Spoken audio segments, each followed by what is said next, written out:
And what can go towards influencing joint health, Patrick, in horses?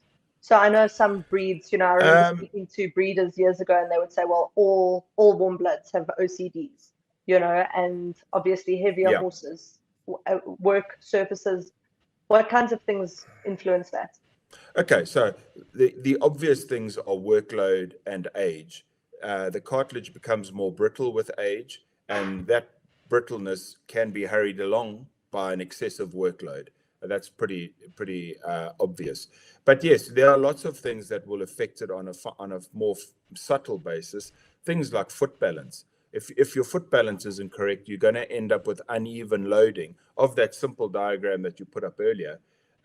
If those two bones are not loading equally across the width of that articular surface, then you're going to get an area that's going to get overused and overworn, and that's when you end up with full thickness defects in the cartilage layer, and you get down to bone. So yes, conformation, agreed. Feeding during the developmental years, which brings in your OCDs. There's quite a lot of work about OCDs. Sorry, I should explain that. Osteochondritis dissecans, which is a developmental chip, we call it. It's not a traumatic chip. It's something that happens as a foal while they're growing.